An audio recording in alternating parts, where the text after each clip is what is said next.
do my Botox with me. Actually, it's not really Botox, it's Daxify, which is supposed to last longer than Botox. Obviously, trigger warning, that I'm doing a procedure. You're gonna see me injecting my own face, so if that's something you don't like, please swipe away. I think a lot of what people don't realize about botulinum toxins in general is really what they do. Like, I've heard a lot of people thinking that it works like filler, and that's really not the case. We do botulinum toxin to work on what are called dynamic rhytids, which are these expression lines that we get over time. So you could see for me, in my forehead, I have them at rest. I'm treating my upper face today, some of my brow depressors, and my brow elevators. And that's gonna help decrease these lines by decreasing movement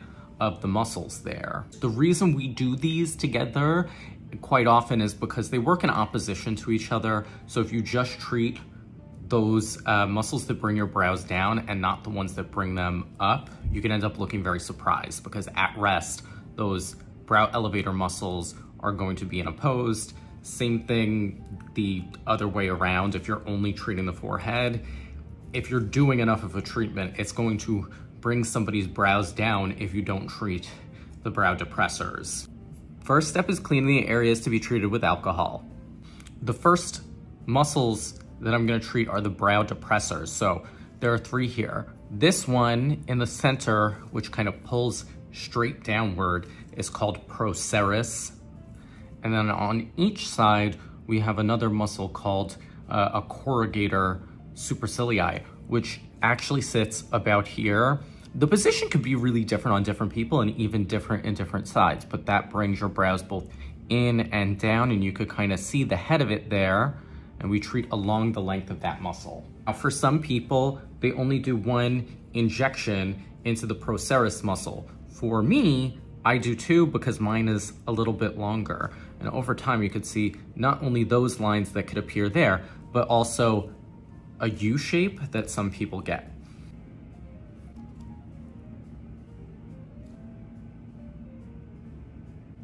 Now, is it typically recommended that people self-inject? A lot of dermatologists do it, like I'm doing it right now. And the reason for that is, like, I know how I like it. Next, I'm gonna treat those corrugator muscles. So like I said, you can see the head of it there. You wanna keep your injection point at least a centimeter above the brow to prevent brow drooping. Typically when I'm injecting patients, and even myself, one thing that y'all may notice is, like, I'm not drawing dots on people. That's something that can sometimes help beginner injectors, or if you're doing like really complex procedures where you need to map out the face beforehand. But in general, when I'm doing botulinum toxins, I like to really see the muscle movement. The little bumps that appear are both swelling and also just the fluid of the reconstituted toxin underneath the surface of the skin. They go away within about an hour. Same thing on the other side.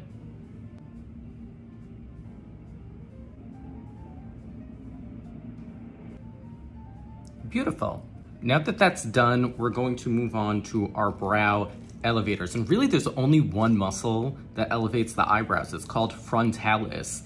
It's a muscle that runs all the way back into the scalp and kind of interdigitates with the other muscles on the forehead, and it provides that brow lift. Some teaching sources that will say that you shouldn't inject past the mid-pupillary line on either side. That's how you end up with Spock brows, where the ends of the brows kind of stick up. I really believe that you need to look at each patient's unique anatomy and like make decisions based on that. So for me, like, I inject all the way the hell out here so that I don't end up with Spock brows. I'm also using quite a lot. You're gonna see a lot of injection points on my forehead because for me, my forehead is really strong, and that's something that we tend to see a little bit more in men, so don't be alarmed. I'm just doing tiny little injection points.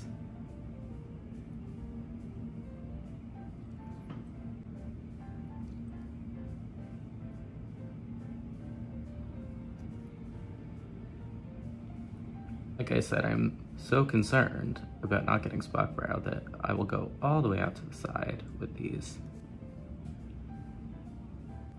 A little bit left over, so I'm gonna do my crow's feet too. Easy as that. Obviously I sped this up a little bit, but when somebody else is doing it on you, it's quicker than what you just saw. What questions do you have about botulinum toxins and botulinum toxin injection? Let me know in the comments.